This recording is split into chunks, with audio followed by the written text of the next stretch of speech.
Hello guys, welcome to our channel. This is Teja. ప్రస్తుతం మనతో పాటు సీనియర్ జర్నలిస్ట్ దమ్ము బాలాజీ గారు. నమస్తే సార్. నమస్తే. సో వ్యభిచార గృహాలు నిర్వహిస్తున్నాడంటూ అఖిల్ పహిల్వాన్ని అబిడ్స్లో అరెస్ట్ చేయడం జరిగింది. అయితే రీసెంట్గా ఆ కేసు విషయంలో కొత్త విషయాలు బయటకు వచ్చాయి. అంటే తను అమ్మాయిలందరినీ కూడా సినిమా సెలబ్రిటీస్కి పంపిస్తున్నాడు, కొంతమంది రాజకీయ నాయకులకు పంపిస్తున్నాడు, వాళ్ళందరి నెంబర్స్ కూడా తన ఫోన్లో ఉన్నాయంటూ కొన్ని కొత్త విషయాలు పోలీసులు బయటకు పెట్టారు. సో అవన్నీ కూడా వాస్తవా? అంటే మన పోలీసులు చెప్పేదాన్ని బేస్ చేసుకొని మాట్లాడాలి తప్ప వాస్తవం కాదు మనం చెప్పలేము. ఎందుకంటే పోలీసులు పెట్టిన ప్రతి కేసులో వాస్తవాలు ఉంటాయని మనం చెప్పలేము. వాస్తవాలు ఎప్పుడు తెలుస్తాయంటే కోర్టులో ప్రూవ్ అయినాక తెలుస్తాయి. అప్పటి వరకు అది అక్యూజ్డ్ అని చెప్పాలి తప్ప నేరస్తుడు అని చెప్పలేం. ఇప్పుడు ఇతని కేసు ఏంది? బేసిక్గా అఖిల్ పహిల్వాన్ అనే వ్యక్తి. అఖిల్ పహిల్వాన్ ఎవరు? అఖిల్ పహిల్వాన్ రామ్నగర్లో ఉండే ఒక పహిల్వాన్ ఫ్యామిలీకి చెందినవాడు. వాళ్ళ నాన్న కూడా పహిల్వాను. సో ఇతన్ని కూడా పహిల్వాన్గా చేర్చారు. ఇతను కొంత మోడర్న్గా సోషల్ మీడియా ఇవన్నీ ఉపయోగించుకొని చాలా పాపులర్ అయ్యాడు. రెండవది అతను అడ్వకేట్గా ప్రాక్టీస్ చేస్తున్నాడు. మనిషి అందంగా ఉండడం, యాక్టివ్గా ఉండడం, తర్వాత కొంత సామాజిక కార్యక్రమాలలో పార్టిసిపేట్ చేయడం, అట్లాగే కొంత సెలబ్రిటీలతో తిరగడం. ఈవెన్ అతను బీఆర్ఎస్ నాయకులతో ఉన్న ఫోటోలు బయటకు వచ్చాయి. కాంగ్రెస్ వాళ్ళు ఏమో ఇతను బీఆర్ఎస్ నాయకుడు అంటున్నారు. సాక్షాత్తు రేవంత్ రెడ్డితో కలిసి తీసుకున్న ఫోటో బయటకు వచ్చింది. వీళ్ళేమో బీఆర్ఎస్ వీళ్ళేమో ఇతను కాంగ్రెస్ నాయకుడు వ్యభిచార గృహంలో పట్టుబడ్డాడని వీళ్ళు రాస్తున్నారు. అలాగా మొత్తానికి ఒకరి మీద ఒకరు నింద వేసుకుంటున్నారు. కానీ వాస్తవం దీన్ని బట్టి మనకు అర్థమయ్యేదంటే ఈ అబ్బాయికి ఇటు కాంగ్రెస్తోనో ఇటు బీఆర్ఎస్తోనో పరిచయాలు ఉన్నాయి, ఇటు సెలబ్రిటీస్తో కూడా పరిచయాలు ఉన్నాయనేది ఈ విషయాలు చూస్తే అర్థమవుతుంది. అట్లాగా తను సామాజికంగా నేను చాలామందికి హెల్ప్ చేస్తున్నాను అనేది కూడా చెప్పుకున్నాడు. నిన్న కూడా చెప్పాను నేను, పహిల్వాన్ అంత అతను ఒక డెఫినేషన్ కూడా ఇచ్చాడు. చిక్కుల నుంచి బయటపడేవాడే పహిల్వాన్ అని. సో ఒక వీడియోలో ఇచ్చాడు, ఒక ఇంటర్వ్యూలో. కానీ ఇప్పుడు అతనే చిక్కుల్లో ఇరుక్కున్నట్టుగా తెలుస్తుంది. ఇప్పుడు వరకు ఆరోపణలు ఏంటంటే ఈ సౌత్ జోన్ టాస్క్ ఫోర్స్ అబిడ్స్లో ఫార్చ్యూన్ అనే ఒక హోటల్ మీద దాడి చేశారు. ఆ హోటల్లో మొత్తంగా 25 రూమ్స్ ఉంటే అందులో 16 రూమ్స్ ఈ అబ్బాయి బుక్ చేసుకున్నాడు. వాటికి ఏ రకమైన డాక్యుమెంట్స్ కూడా, ఇప్పుడు మనం మామూలుగా నువ్వు వెళ్ళి ఒక రూమ్ బుక్ చేయాలంటే మనకు డాక్యుమెంట్స్ సబ్మిట్ చేయాలి. అంటే మన ఆధార్ ఇవ్వాలి, మన ఫోటోలు కానీ వీడియో కానీ వాళ్ళు తీసుకుంటారు. అవన్నీ నోట్ చేసుకొని చెక్ చేసుకొని ఇస్తారు. ఈ ఓయోలో బుక్ చేసినాక కూడా అక్కడ పోయినాక అదే తీసుకుంటారు. ఎందుకంటే పోలీసుల స్ట్రిక్ట్ గైడ్ లైన్స్ ఉంటాయి. అట్లాగే ఒక అమ్మాయి అబ్బాయి వెళ్తే కూడా చాలా హోటళ్ళల్లో పెళ్ళైన వాళ్ళని నిరూపించుకుంటే కానీ వాళ్ళు చేర్చుకోరు. అదే ఓయోలో అయితే వాళ్ళు కపుల్స్ అలౌడ్ అనే ఆప్షన్ ఉంటుంది. అలాంటి హోటల్స్లో కపుల్స్ని అంటే నాన్ మ్యారీడ్ కపుల్స్ని అలౌ చేస్తారు.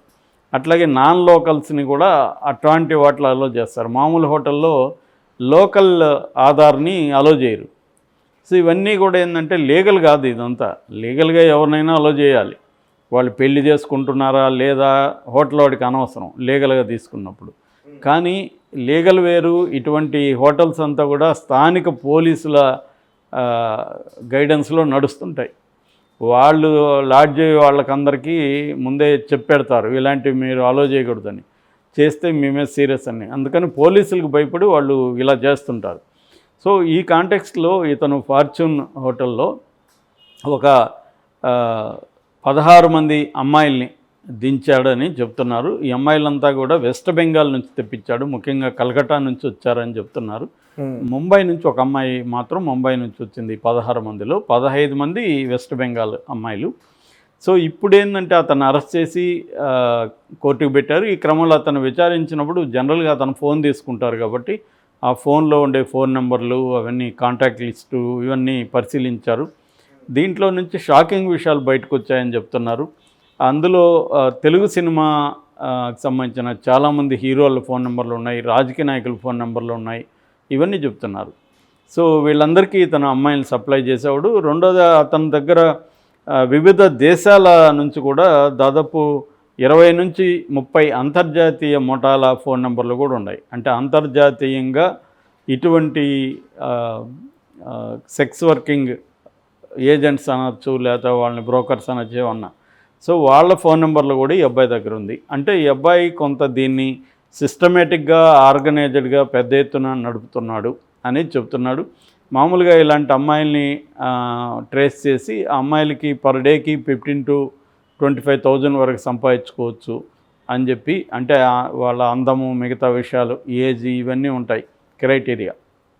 సో దాన్ని బేస్ చేసుకొని సంపాదించుకోవచ్చు అని వాళ్ళకి చెప్పడం. రెండోది వాళ్ళకి ఇక్కడ షెల్టర్ కూడా ప్రొవైడ్ చేస్తారు.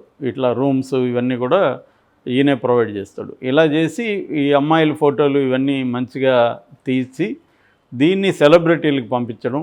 సెలబ్రిటీలకి నచ్చిన అమ్మాయిని సెలబ్రిటీల ప్లేస్కైనా పంపిస్తారు. జనరల్గా అయితే సెలబ్రిటీలు వాళ్ళకి పట్టున్న ప్లేసుల్లోనే వాళ్ళు పిలిపించుకుంటారు. వాళ్ళు ఎక్కడంటే అక్కడ హోటల్కి వెళ్ళరు, ఎందుకంటే ఇబ్బంది అని. కొన్ని రకాల 5 స్టార్ హోటళ్ళు ఉంటాయి రాజకీయ నాయకుల హోటల్లో. అలాంటి వాటిల్లో పోలీసులు రైడ్ చేయడానికి భయపడతారు, వాళ్ళు డైరెక్ట్గా వెళ్ళలేరు. అలాంటి హోటల్లో కొంతమంది అయితే మంత్లీ కూడా బుక్ చేసుకునే వాళ్ళు ఉన్నారు. కొన్ని అలాంటివి ఉంటాయి, సర్వీస్ అపార్ట్మెంట్స్ లాంటివి. 5 స్టార్ హోటల్లో కూడా ఆ కాన్సెప్ట్ ఉంటుంది. మన పూరి, రామ్ గోపాల్ కూడా అలాగా హైత్ హోటల్లో ఉండడం నేను చూశాను అన్నమాట. వాళ్ళు ఏంటంటే మంత్లీ రెంట్ కట్టేసి ఉంటారు అక్కడే. అంటే ఆ మంత్ అంతా యూజ్ చేసుకోవచ్చు. ఆ మంత్ అంతా కాదు, ఒక 3 నెలలు 6 నెలల వరకు అక్కడే ఉండిపోతారు వాళ్ళు. అలాగే చాలామంది ఉంటారు. ఎందుకంటే ప్రతిసారి పోయి రూమ్ తీసుకోవడం ఇది ఉండదు. అక్కడంటే సెక్యూరిటీ ఉంటుంది. కింద నుంచి ఎవరినంటే వాళ్ళని పైకి పంపిరు. సో వాళ్ళ ఫోన్ నెంబర్లు అన్నీ తీసుకుంటారు. పలానా వ్యక్తి వచ్చారు పంపించమంటారు అని పైన అడిగి పంపిస్తారు. అది కూడా ఒకరిగా కాకుండా తోడెళ్తారు ఎవరో ఒకరు, హోటల్ సిబ్బంది. అంత ఇది ఉంటుంది. రెండోది అక్కడ వీడియోలో కూడా కనబడుతుంది పైన ఏ వ్యక్తి వచ్చాడు మనల్ని కలవడానికి, వాళ్ళని మాత్రమే అలో చేస్తారు. అందువల్ల కంప్లీట్ సెక్యూరిటీ ఉంటుంది. కాబట్టి అట్లాంటి దగ్గరలో ఇలాంటి పనులు కూడా వాళ్ళు హ్యాపీగా చేసుకోవచ్చు. ఎందుకంటే ఇప్పుడు అమ్మాయిని పంపించాడు అనుకో, అమ్మాయి పైకి వెళ్తుంది, లీగల్గా ఉంటుంది. అక్కడ వాళ్ళకి ఏ రకమైన సెక్యూరిటీ ఉంటుంది, పోలీసులు దాడులు ఉండవు. అటువంటిప్పుడు వాళ్ళకి డబ్బులు ఖర్చు పెట్టడానికి వాళ్ళ ఒక నైట్కి 1,00,000 నుంచి 5,00,000 వరకు ఖర్చు పెట్టే జనాలు చాలామంది ఉన్నారు. ఈవెన్ రాజకీయ నాయకులు కాబట్టి, సినిమా వాళ్ళు కావచ్చు, ఇలాంటి. అందువల్ల ఈ క్లయింటల్ బేస్ పెరగడం ఒకటి. రెండవది సోవియట్ యూనియన్, గతంలో సోవియట్ యూనియన్ అనేది కుప్పగోలింది. కుప్పగోలినప్పుడు ఆ దేశాలు విడిపోయినాయి. జార్జియా కావచ్చు, ఉక్రెయిన్ కావచ్చు, ఇలాంటి చిన్న చిన్న దేశాలు. ఆ దేశాలు విడిపోయిన తర్వాత ఆ దేశాల్లో ఆర్థిక సంక్షోభాలు వచ్చాయి. ఈ ఆర్థిక సంక్షోభాల నుంచి బయటపడడం కోసం అక్కడ ఉన్న అమ్మాయిలందరూ కూడా ఈ వృత్తిలోకి దిగారు. ఈ వృత్తిలో అక్కడ క్లయింట్లు వాళ్ళకి తగిన డబ్బులు ఇవ్వట్లేదు. అందుకని వాళ్ళంతా ఏం చేశారంటే మెల్లగా వాళ్ళని పట్టుకొని ఇండియాకి రావడం మొదలుపెట్టారు. ఇండియాలో అయితే వాళ్ళకి విపరీతమైన డబ్బు. ఢిల్లీలో చాలా హోటల్లో వీళ్ళే ఉంటున్నారు. అట్లాగే హైదరాబాదు లాంటి సిటీల్లో కూడా వీళ్ళు దిగేశారనమాట. ఈవెన్ థాయిలాండ్ లాంటి చోట్ల కూడా ఈ రష్యన్ అమ్మాయిలు ఎక్కువ ఉంటారనమాట. వీళ్ళేంటే చాలా అందంగా ఉండడం, వాళ్ళ కలర్ కావచ్చు, బాడీ ఇది కావచ్చు, దాంతో వాళ్ళకి డిమాండ్ కూడా బాగా పెరిగింది. సో అందువల్ల ఈ కైండ్ ఆఫ్ ఏజెంట్స్ అనేవాళ్ళు బాగా పెరిగారు. రెండోది టెక్నాలజీ పెరిగింది. ఇప్పుడు ఎక్కడో కూర్చుంటాడు, వాడు ఫోటో పంపిస్తాడు మనకి వాట్సాప్లో. ఫోటోలు చూసుకొని మనం సెలెక్ట్ చేసుకుంటే రేట్ చెప్తాడు. ఆ రేట్ వాడికి పే చేసేస్తే ఆ అమ్మాయి వస్తుంది. ఆ అమ్మాయిని ఆ ఏజెంట్ కూడా కలిసి ఉండకపోవచ్చు, ముఖాలు చూసుకోకపోవచ్చు. ఆ అమ్మాయి ఎక్కడ ఉంటుంది, ఆ అమ్మాయి నెంబర్ మాత్రం అతని దగ్గర ఉంటుంది. ఈ అమ్మాయి వన్స్ ఓకే చేసినాక ఆ అమ్మాయికి అతను ఇంటిమేట్ చేస్తాడు, ఇలాగ పలానా టైం నీకు ఓకేనా అని. అమ్మాయి కుదిరిందంటే ఓకే, కుదరలేదంటే ఇంకొక ఆల్టర్నేటివ్ పంపిస్తాడు. ఇలా ఒక నెట్వర్క్ అనేది ఇవాళ ఏర్పడింది అనమాట. ఈ నెట్వర్క్లో కొంతమంది ఏంటంటే ఇలా పంపించేటప్పుడు పెద్ద ఇబ్బంది ఉండదు వాళ్ళ ప్లేసులకి. ఇప్పుడు నా ఇల్లుంది, నా ఇంటికి నేను పిలిపించుకున్నప్పుడు పెద్ద ఇబ్బంది ఉండదు. కానీ ఇటువంటి లాడ్జీల్లో చేస్తున్నప్పుడు ఖచ్చితంగా ఇబ్బంది అనమాట. సో ఇప్పుడు అక్కడికి వెళ్ళిన క్లయింట్లు కూడా అరెస్ట్ చేసేశారు. ఈ అమ్మాయిలు మాత్రం రిహాబిలిటేషన్ సెంటర్లో పెట్టారు. నిజానికి ఈ అమ్మాయిల్ని అరెస్టులు చేసి అరెస్ట్ చేయొద్దని కోర్టులు చాలాసార్లు చెప్పాయి పోలీసులకి. వాళ్ళ వృత్తి అంటారా? ఎందుకంటే అది వాళ్ళు బతకడానికి చేస్తున్న పని. ఎక్కువ మంది బతకడానికి చేస్తారు. ఎందుకంటే అదంత ఈజీ కాదు కదా. రోజుకు ఒక క్లయింట్తో గడపడం ఏ అమ్మాయికైనా కష్టమే కదా. అది వాళ్ళకి ఇష్టం ఉన్నా లేకపోయినా గడపాలి కదా. అది ఇప్పుడు అమ్మాయి 4గురితోనో 5 మందితో బాయ్ ఫ్రెండ్స్ ఉండొచ్చు. అదేంటంటే వాలంటరీగా తనకి ఇష్టమై చేసే పని.